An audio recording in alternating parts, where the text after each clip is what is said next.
Waliullah kapangi jeung setan keur ngaringkuk bahanapeun tanggal caringin. Setan, sia kunaon istirahat di dieu. Kunaon? Teu ngagoda. Kula ngagoda kiai itu tuh seseleh jasa cakna. Seseleh jasa. Waduh datang ka kuari terus we diuntit ku kaula. Digoda ku kredit teu daek, digoda ku televisi teu daek, digoda ku HP teu daek, digoda ku bunga bank teu daek, digoda ku macem-macem teu daek. Poh tak mah kiai pohara jasa. Kula datang ka seseleh, nu mantap kula ieu keur ngalamun bae di handapeun tangkal beringin. Cak nyala ieu beusi dipanggil ku atasan kula, kumaha sia ngagoda kiai eta sukses apa henteu? Kula keur istirahat lain sa istirahat-istirahatna unggal poe ngagoda kiai eta teu bisa. Bingung gula cek. Coba-coba minta solusi, tolong solusi segala naon. Salamullah.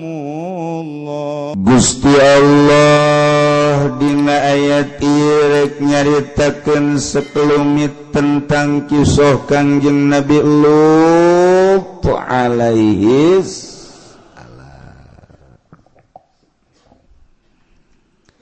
Dimana Kangjeng Nabi teh ketika dicaci, dimaki, dihina, disia-sia, diusir, maka ngarasa prihatin Kangjeng Nabi teh ieu perasaan manusiawi. Maka keprihatinan Kangjeng Nabi supaya tenang jeung tentrem dibere ku Gusti Allah kisah-kisah Nabi nu baheula nu dibohongkeun ku umatna, nu umatna nararaka teu nurut jeung teu ngadenge ka nabi-nabina, sehingga akibat teu ngadenge jeung teu nurut kaum-kaum tersebut disiksa ku Gusti Allah. Dengan ayana kisah tersebut nyulusup ka hate Kangjeng Nabi katentreman. Oh, diperbandingkeun jeung nu baheula can sakumaha orangna. Ayalah katentreman jiwa Kangjeng Nabi, tenang. Masya Allah.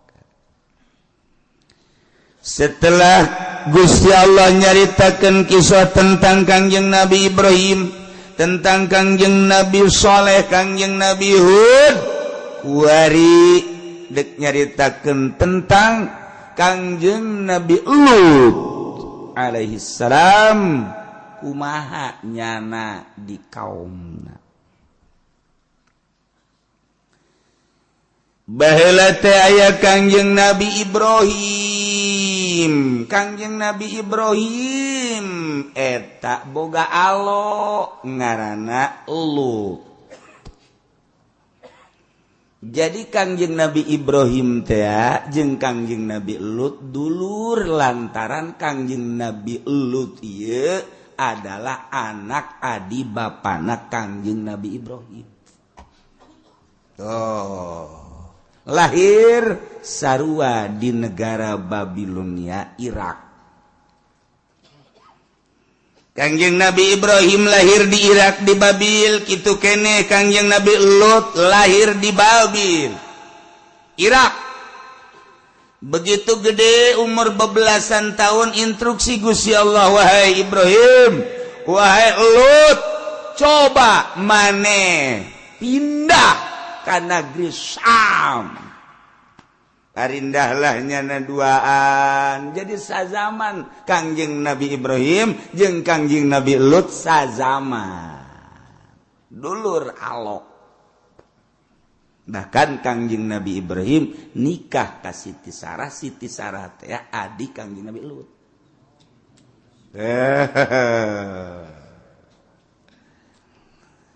Nah parindahnya na ka Syria nunggu instruksi ti Gusti Allah ternyata sanggeus di Suriah Kangjeng Nabi Ibrahim titah cicing di Palestina, Kangjeng Nabi Lot titah cicing di Urdun. Urdun teh Yordania. Deket Urdun jeung Palestina. Mun di lempangan ku lempang suku 1 hari 1 malam. Deket. Ye Urdun, ye Palestina. Mantak lamun urang deka Palestina di Mesir naik mobil ke Yordan, di Yordan mata di Yordan di perbatasan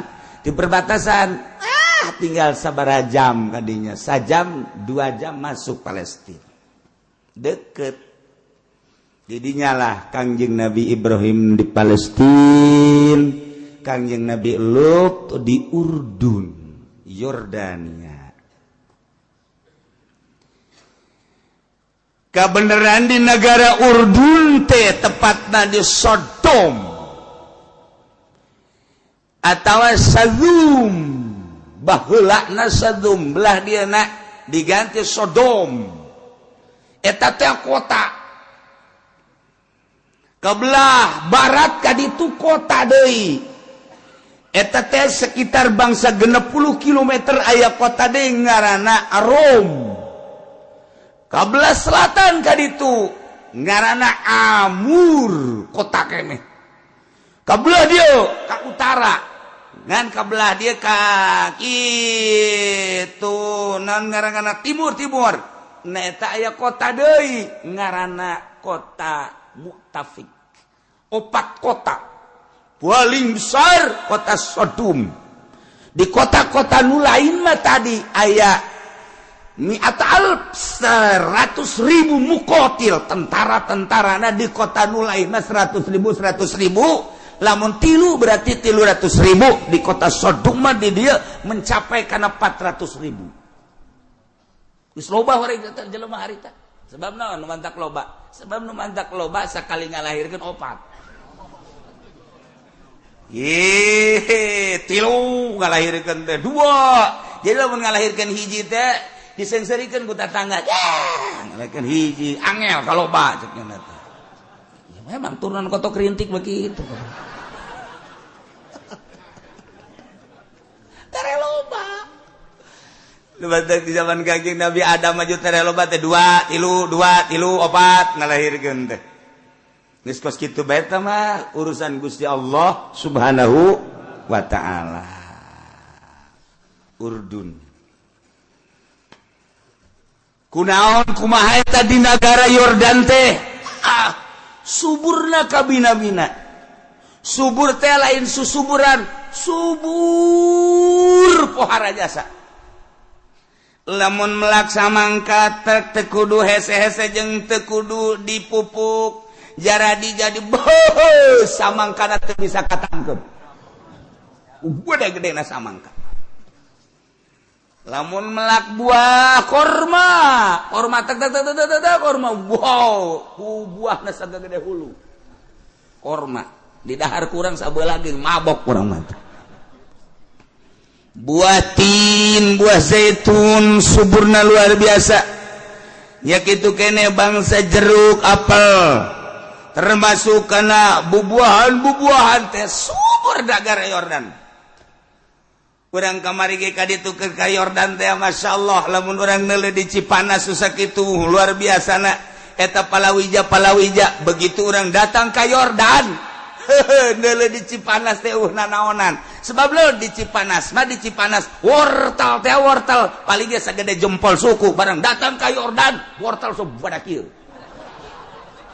ambeus urang teh urang biasa ka Cianjur biasa ka ditu wortel laleutik amat lobangan laletik begitu datang ke Yordan di sisi jalan sok gede kieu wortel masyaallah bonteng urang lamun neuleuh di Garut pakidulan teh dikirim ka dinya bonteng bodas bonteng hideung kitu kene di Cipanas Cianjur bonteng bararagus begitu datang ke Yordan bonteng sok gede bitis boleh ya Allah nu ngaran gitu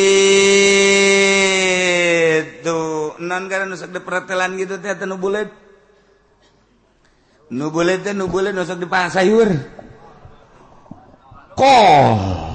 kol teh kol dia urang mah segede hulu orok kol teh segede hulu orok jadi itu mah kol bobo deh jasa gede ku subur-suburna gaya roh rada kos kitu pohara jasa tis nu mentek di Yordan mah patani ge marake jas bae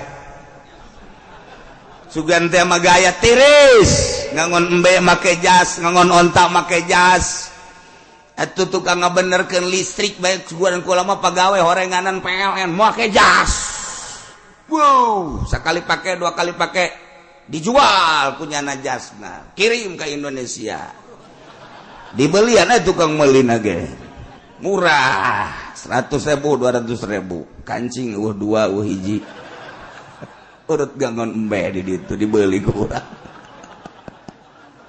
di ditu urut gangon dia pakai ngagaya blow on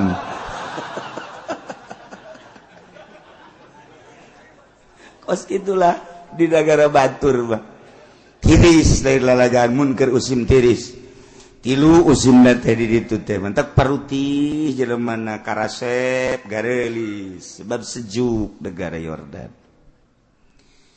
geus kasuburan bubuahan luar biasa palawija suburna luar biasa melak naon bae geus teu kudu dicaritakeun kahebatanana maka atuh negara teh mahmur loh jinawi pohara bahkan ekspornya na ka luar negeri anu dikirim ke Mesir ti Yordan anu dikirim ke gitu Palestina ti Yordan anu dikirim ke Saudi Arabia ge ti Yordan negara anu sangat subur pohara luar biasa dak dumadak ka kawasan Gusti Allah dicoba di Yordan teh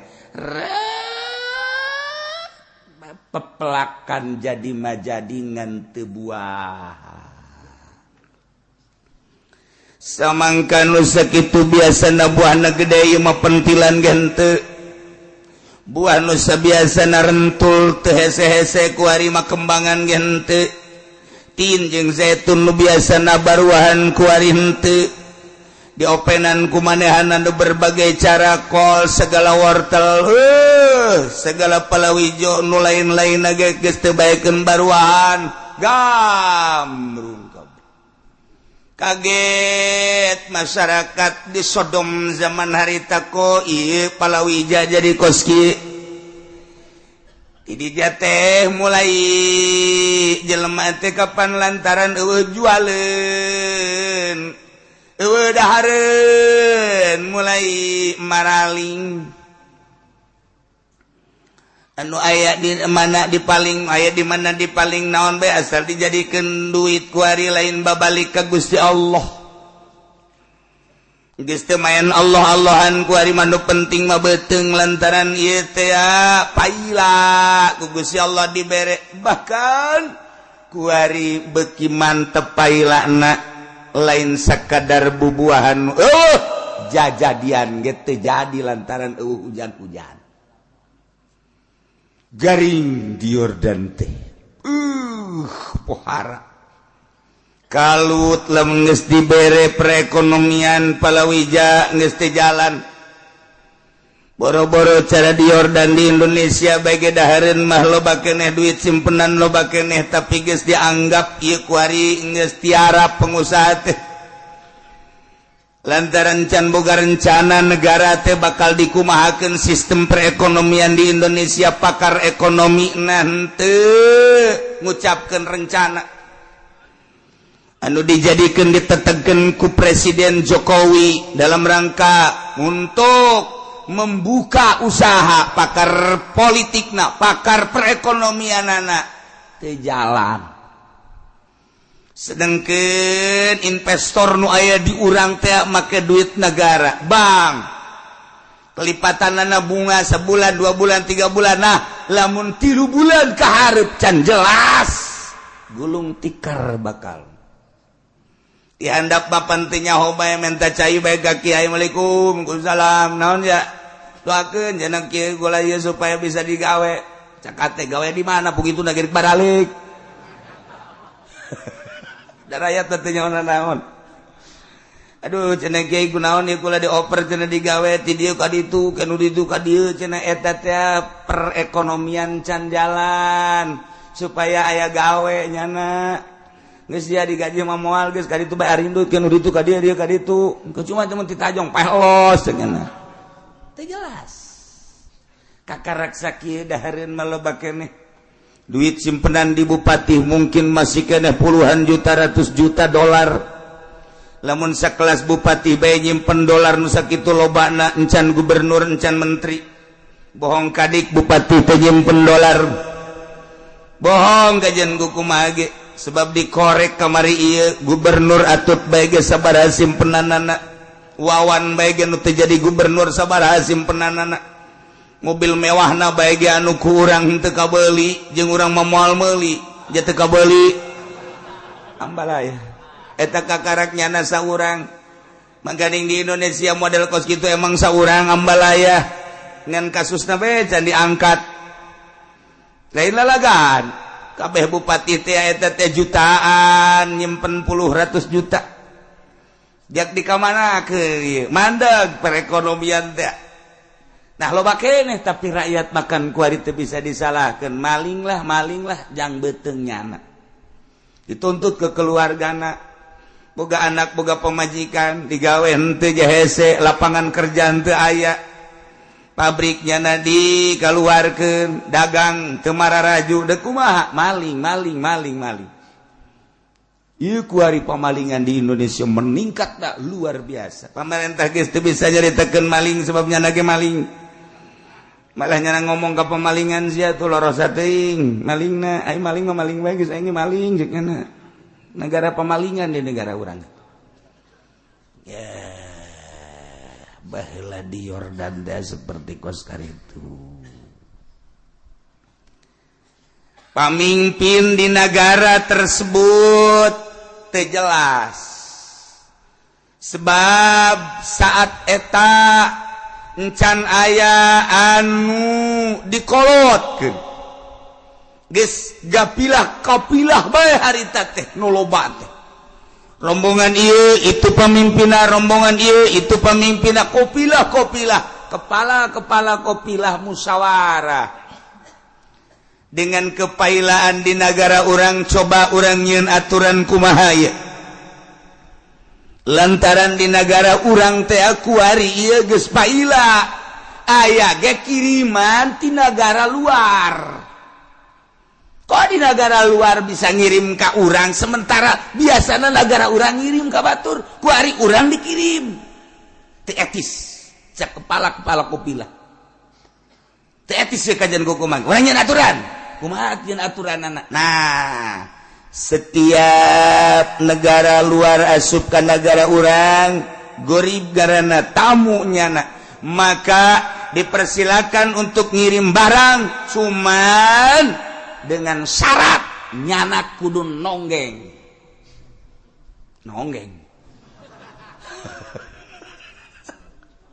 kudu daek didumbling maksudna naon sih maksudna supaya ulah ngirim barang.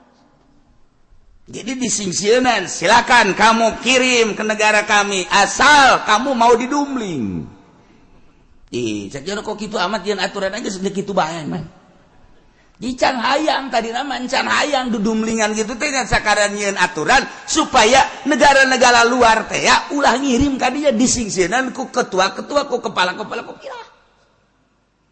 Mulai arembungeun geus kagok cekna.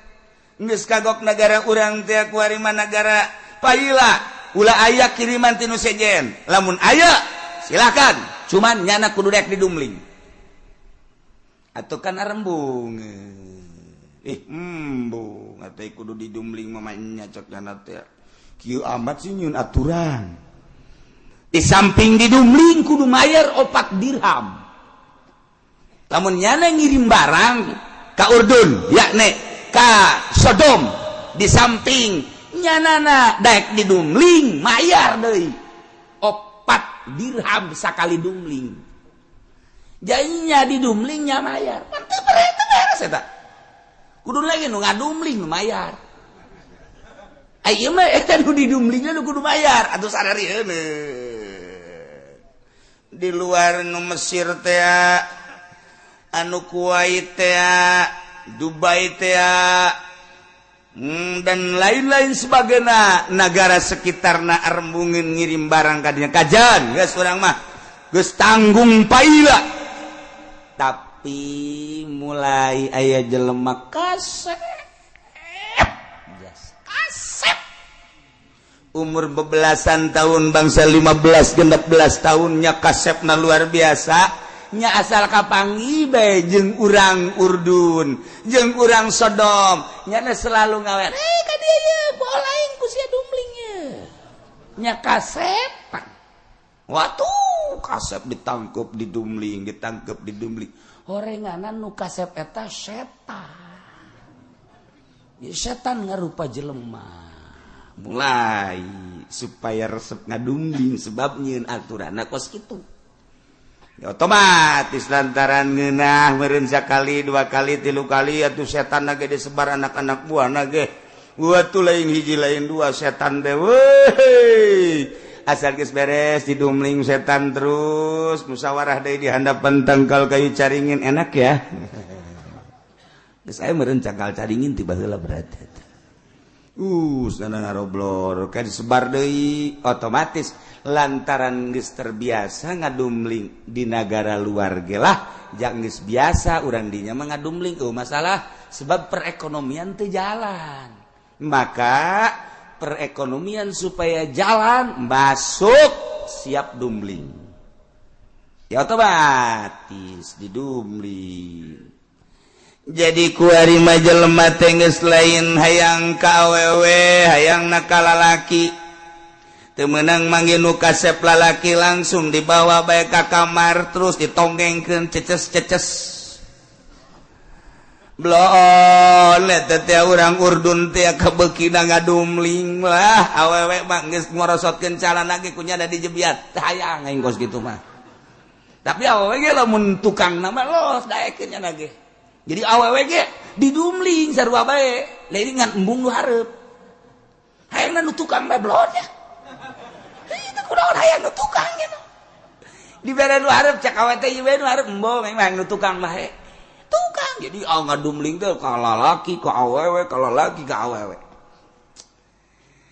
Nah urusan soal dumling dumling teh kapan dipermasalahkeun di zaman sahabat eta kumaha lalakonna lamun aya masyarakat anu ngadumling teh di zaman Sidina Abu Bakar Siddiq panjieun aturan ihraq dibeulem jelema anu daek ngadumling dibeulem di zaman Sidina Umar teh dibeulem di zaman Sidina Utsman mun aya nu ngadumling dibeulem di zaman Sidina Ali leuwih keras deui di samping ditazir dibeulem sebab naon ieu kapan ngarusak tatanan agama anu tatadina mah pan dina wati teh kapan hayang nurunkeun ngaluarkeun kitu ngalanjutkeun turunan lain ngan sakadar melampiaskan syahwat tapi kapan hayang boga turunan geus ayalah perkawinan dina perkawinan teh kapan engke najima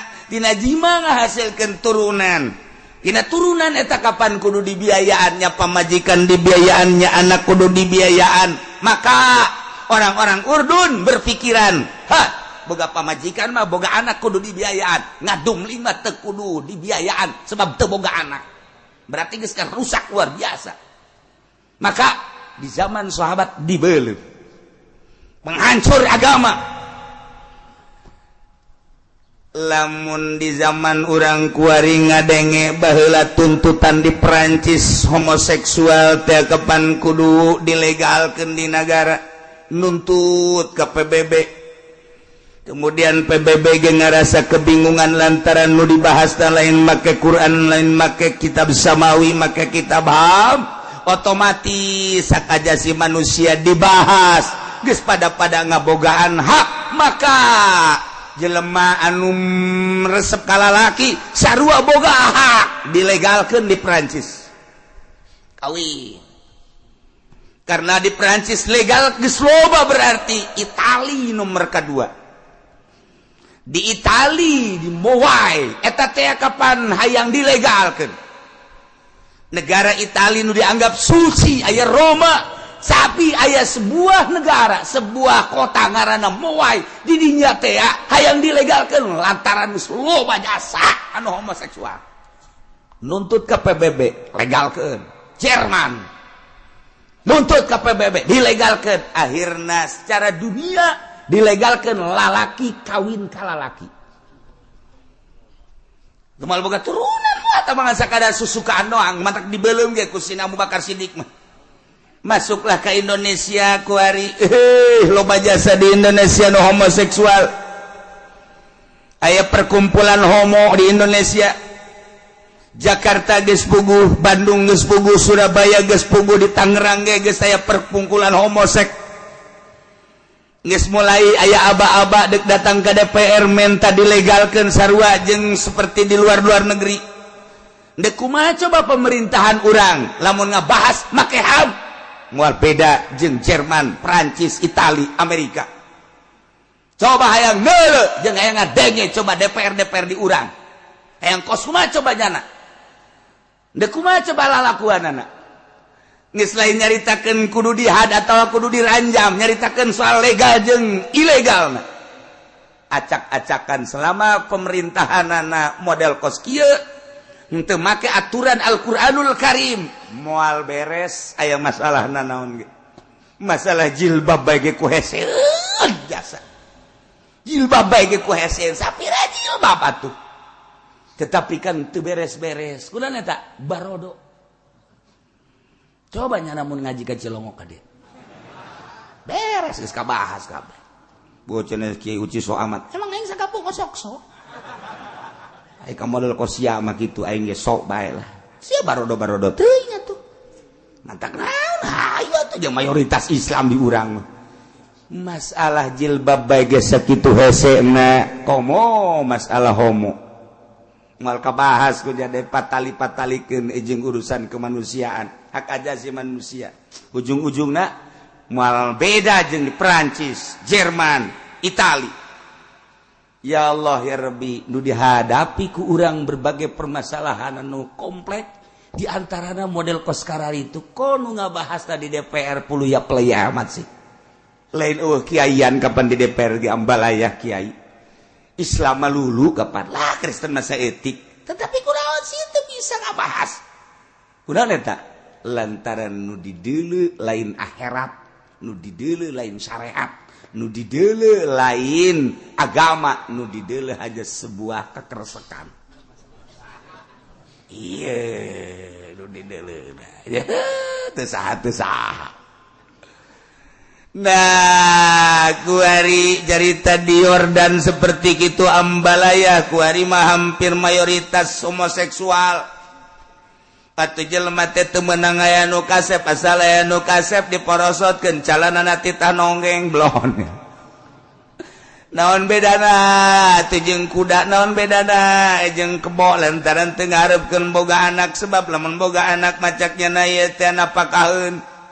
Urusaneun mendingan ngadum linga wae ge atuh daek badi dumling masalah nu penting mah embung ka urusan hareupna lantaran ke bosi boga anak kadituna kapan urusaneun berarti dibere poek ku Gusti Allah.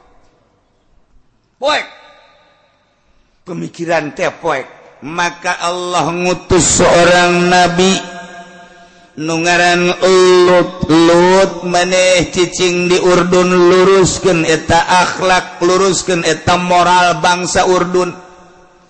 Anu geus galiwat wates kuari mah dirobah ka resep teh lain ka awewe, kunaon resep ka bool. Nya nama teu meunang neuleuh bool anu nyentol-nyentol. Barolot. Geus kos itulah jelema bangkawarah. Diutuslah Kangjeng Nabi Lut, Kangjeng Nabi Ibrahim di Palestina, Kangjeng Nabi Lut mah di Yordan deukeut ka dinya teh. Kangjeng Nabi Lut tadi tita ku Gusti Allah diangkat jadi nabi, diangkat jadi rasul, maka Kangjeng Nabi Lut dakwah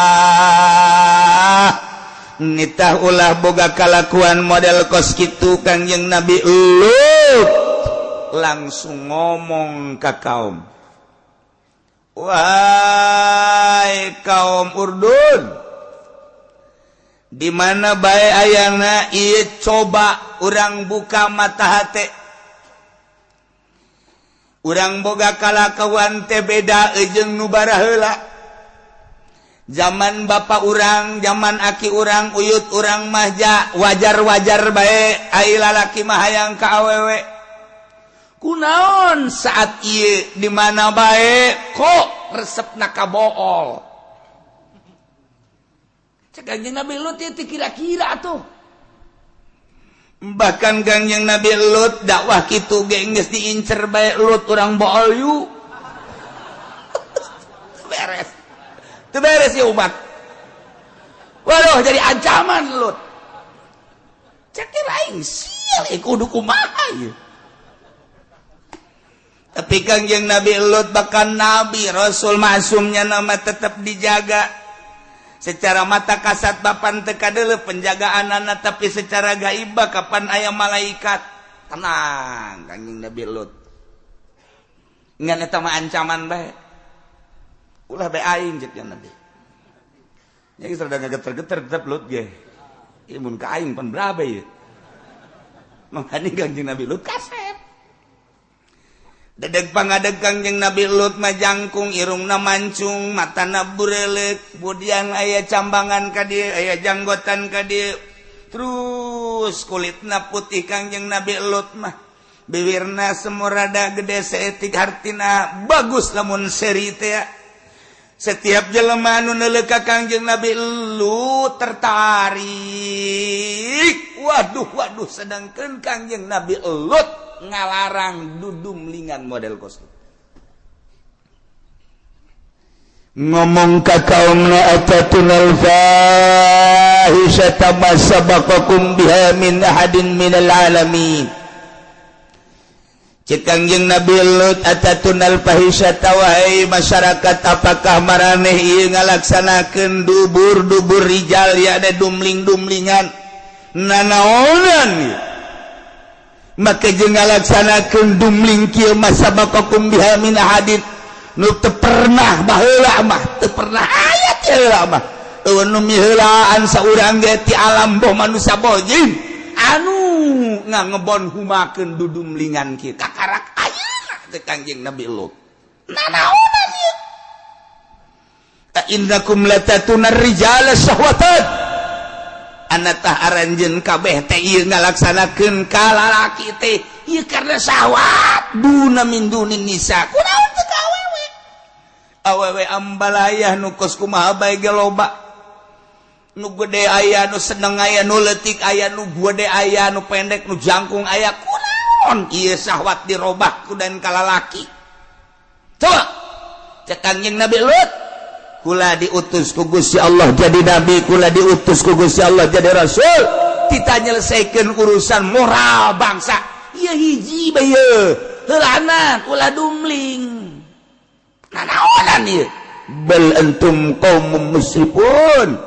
Balik tah aranjeun teh kaum anu bloon, ngaliwat wates kabeh, ngaliwat tina halal kana haram. Kunaon kikieuan? Itulah Kangjeng Nabi Lut dakwahna nu mantep. Ieu ayat teh titah dieling-eling diinget-inget ku Kangjeng Nabi, wazkur elinglah anjeun Muhammad Luton ka Kangjeng Nabi Lut. Kumaha Kangjeng Nabi Lut ieu qala waktu nyarita Kangjeng Nabi Lut li qaumihi ka kaumna atatunal fahisata ma sabaqakum biha min ahadin minal alamin. Coba eta masyaallah. Terus Kangjeng Nabi Lut dakwah teureun-eureun di negara ti kota ieu ka kota itu, ti kota ieu ka kota itu. Wah, masyarakat kuari jadi resah ku dakwah Kangjeng Nabi Lut.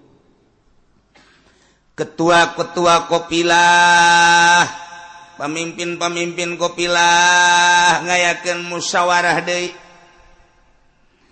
bener ge di zaman baheulana urang ieu lampiaskeun syahwat ka lalaki tapi kan ieu teh jadi kasenangan kok ieu Lut ngahalang-halang kasenangan urang kurang ajar ieu si Lut budak kamari jeung lain urang dieu nya mah lain urang dieu nya nyahoanan make jeung lurang larang kieu coba kudu kumaha ieu urang kudu kumaha ieu iya kan kesenangan orang urusan senang makan kumaha orang nunyeuna aduh iya Lut gak larang-larang wah teu beres ya kajian hukum mage Lut urang datang ka ieu dilarang-larang kieu tita biluk kanu biasa bae urang syahwat ka awewe syahwat ka awewe teh hayangna ka lalaki bae masyaallah ih kaum model kos karaya di samping akhlak Kangjeng Nabi Lut teh titah ngabalikeun agama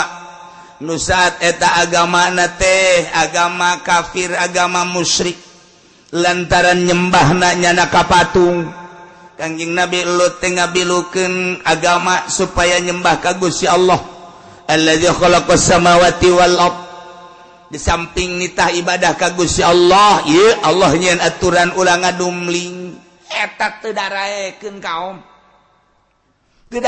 kaum tetep bae geus ngeunaheun nyana teh boga kalakuan dudumling teh geus ngeunaheun biasa lantaran teu boga anak ngeunaheun asal aya lalaki toel supkeun ka kamar porosotkeun calanana nonggeng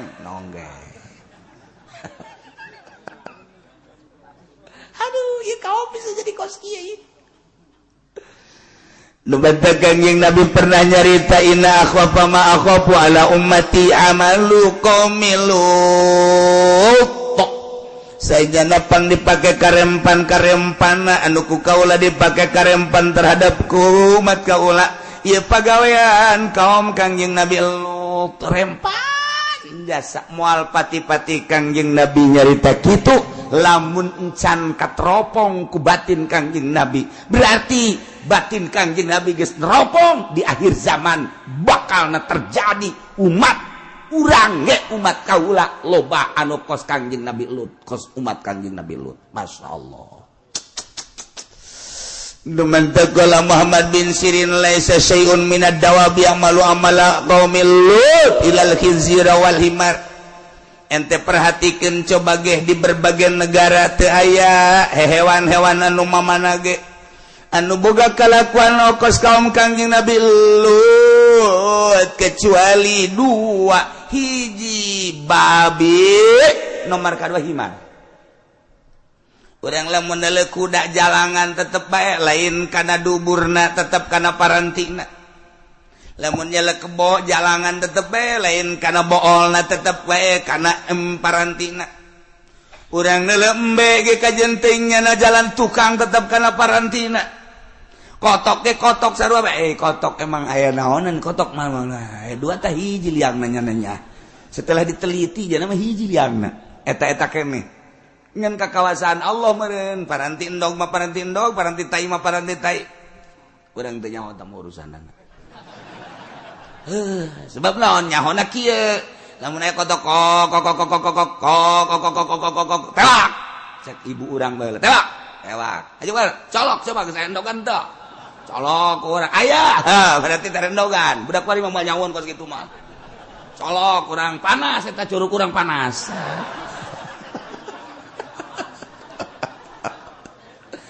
badan kotok ge kaget nu biasa nama jalain sagede kieu koy mah gede amat bejaan ka kotok ieu mah lain bangsa sia curug ieu mah wasup asup ya eta kod baheula mah kos kita sada kotok kokokan bae tah coba tewak colok aya kurungan geus dipetakeun ku urang sayangna kurungan engke geus kebal bae buka kakaratrak deuleu aya endogan ye baheula mah kos kitu kuari mah teu nyarahoeun cara-cara kos kitu budak kuari mah nyahona maling endog bae pokona ya Allah ya Rabbi loba urang pangalaman zaman baheula mah kos kitu asal kakalatrak bae geus lamun aya di nu kakaladra kotok rintik tewak colok hanja pencit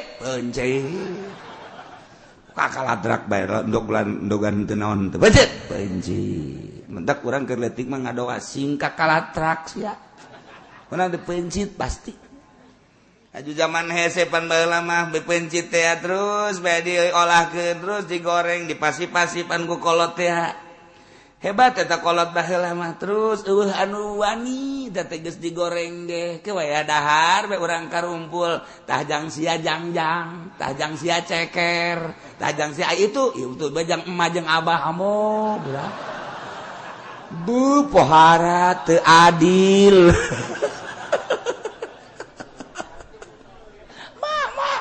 Bapak dagingan tah dagingnya mah ku tempe bae jadi daging mah tetep tempe kene dibere ceker di kejotan begonya kolot uyuhan deui nya nya mentok aya anak ceker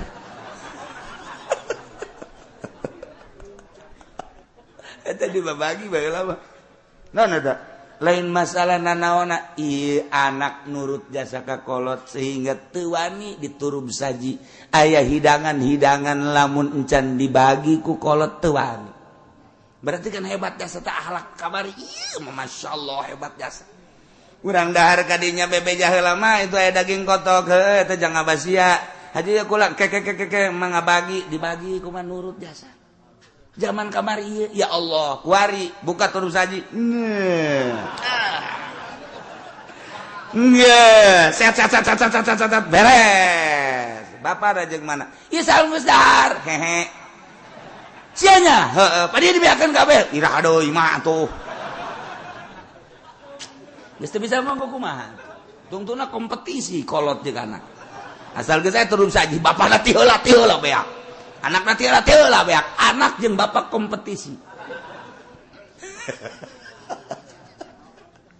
ieu mah keur carita zaman kamari ieu mah zaman sieun ka kolot zaman nurut ka kolot boro-boro nanaon boga daging ge boga tempe tetep dibagi ku kolot urangna nemah deui masyaallah haju hebat jasa kapan baheula mah aya papadangan sagala rupa yang kata tangga teh mah mandek papadangan ka mana tuh kayak mata tangga ya papadangan mata ditambahan deui nya mata tuh jang papadangan bareng ka ditu itu boga dicokot ieu boga ka ditukeun eta papadangan ku akur eta baheula masyaallah karim rapih jasa zaman kamari ku hari geus papadangan wah didalekeun sia daharnya nindit da ka ditu cokot dahar ku sorangan kotek tenen deh kadinya ieu samuaing ka mana lah kotok berenang sia meureun kotokna ulah bomong gitu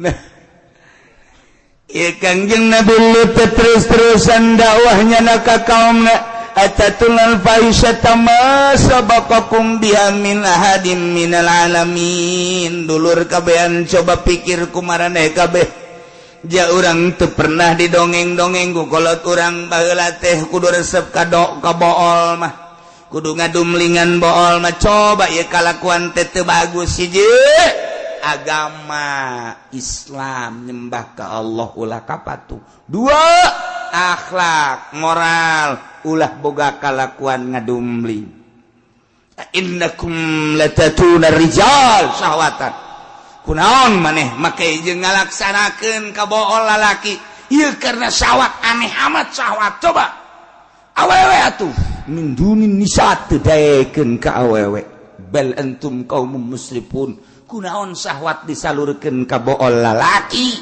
lain ka awewe iyalah bal antum qaumun musrifun aranjeun kabeh kaum anu ngaliwat wates lain kana halal kuari kana haram di opat kota nu tadi diceritakan gegedena mati Sodom eta teh terus baik kepala-kepala kapilah teh musyawarah lantaran ieu aya hiji manusia nu ngaran Nabi Lut nyana mengklaim dirina bahwa dirina nabi bahkan nyana teh diutus ku Gusti Allah jadi rasul ieu teh urang deuk ngarobat tatanan kahirupan urang kalazatan urang urang aya dina kanikmatan yeuh kuari kabehan kaum teh 90% nyana resepna ngadumling. Masya Allah, bisa bos gitu aneh. Lamun orang nyaritakeun aneh nganahan-nahannya koresepnya nahanya koresepnya padahal mah kalakuan haram lain eta bae di urang bae kuari korupsi menjadi-jadi urang teu nganahan-nahan ketika dinahan-nahan nyana sisirian korupsi eta kan maling tapi kan geus kabehan maraling. Urang rakyat bertanya-tanya kok daek maraling sih aneh. Nyana geus kangeunahan ketika diuk di dewan geus korupsi, ketika diuk di pemerintahan korupsi, ketika ku urang ditaliti geus teh sieun ka Gusti Allah nyana ngomong lagi aya KPK tahu aya KPK tahu nu dipake ka sieun teh KPK eta mah sarua jeung naik motor nu dipake ka sieun polisi. Lamun satungtung aya polisi nyana heuh lamun polisi atuh eta polisi ieu satungtung kos kararitu moal aya kaberesan kajen ku kumaha terus maling teu eureun-eureun di urang nyaraho kana haramna korupsi jak korupsi maling tapi terus bae urang mun nyaritakeun kunaonnya kaum Kangjeng Nabi Lut karar itu aneh amat atuh urang ge kunaonnya pemerintahan urang kok korupsi tarua lamun urang nyaritakeun perzinahan ieu teh lain masyarakat bae pemerintah ge geus jararina lain lalagaan pemerintah zina teh lain lalagaan lantaran daftar-daftar perzinahanna loba di hotel-hotel asup ke hotel teh eta teh deuk zina ieu teh pemerintahan urang. Masya Allah karim inggis sebenarnya mah ieu mah perzinahan di urang lain lalagaan kuari homoseksual di urang loba homo ya kaum homo lamun lalaki resep ka lalaki ngaranna homo kamari aya gay-gayan di urang teh berlaga seperti kaum wanita. Iyalah nu dipake karempanku Kangjeng Nabi urang sangat rempan di kaum kaula nu bali kukula dipake karempan pagawean kaum Kangjeng Nabi Lut. Teliti coba ge. Hewan kabeh tara daek ngadumling kecuali dua. Hiji khinzir, dua himar. Eta badaekeun teh babi mang ngadumling. Himar ngadumling berarti kaum anu daek ngadumling berakhlak babi berakhlak himar. Ilah kos kaum Kangjeng Nabi Lut alaihis. Setan terus bermunculan asal rada-reda. Setan itu ngarupa manusianya kasepan setan mah. Terus bae turun-turun ieu ge gara-gara setan lu tadi nama jaar rembungan tapi setan ngarupa manusia nu kasep geus nonggeng ti heula. Atuh ngaranna ge setan kadang-kadang nyana ge teu make calana-calana acan ngan make ampok-ampok doang. Haji ugal-igel di hareupeun jelema. Atuh ngagodaan nyana terus atuh ngaranna ge setan. Terus be setan. Wala sok inget kadongeng di ilmu kewalian da aya waliullah kapanggih jeung setan keur ngaringkuk bahanapeun tanggal caringin barang dideuleu sudah salah orang sia setan heeh cakeun kok tenang amat sih sia setan di dieu lah cakeun teh lain atuh setan ulah tenang-tenang atuh itu batur kunaon atuh teh digoda geus ya cakeun antep lah ulah cenah di istirahat. Ambo, emang siapa pakai istirahat? Kudu bisa istirahat lah. Teu kudu digoda ge ku kulecena itu kiai na geus dari setan. Jatuh. Pamarentah teu kudu digoda ku kulecena ge geus dari setan kabeh cek kana. Lantak urang kuari istirahat cek kana. Alhamdulillah senang cenah kula. Jauh mereka, bantah ke satu, ayo nanti kudu digoda, udah sok digoda-goda sekarang. mengingat kadinya tinggal ngahekeun jahe. Berarti kuari istirahat setan di handap tanggal ceringinnya. Sebab sejen geus ada di setan. Menang saminggu wali kapangide jeung setan nu sejen. Kadina assalamualaikum, waalaikum. Teu ngajawab. Jadi tukang. Waalaikum. Bareng di dieu. Pengen teu ngajawab, setan sia hore. Sia keurang di dieu, istirahat cek teh. Setan sih istirahat. Aya setan istirahat. Wali banyak nyahoeun ka setan-setan. Pan musuh teh opat hiji dunya, dua makhluk, tilu nafsu, opat setan. Urang teh hiji titah ninggalkeun dunya, dua titah ninggalkeun makhluk hate, ulah aya ta'alluq.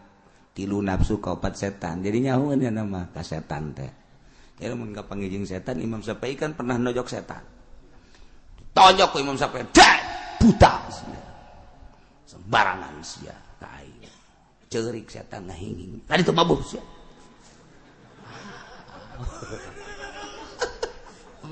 Budak bisa nojok setan. Urang mah kuari setan teh anak baranakan di hate urang.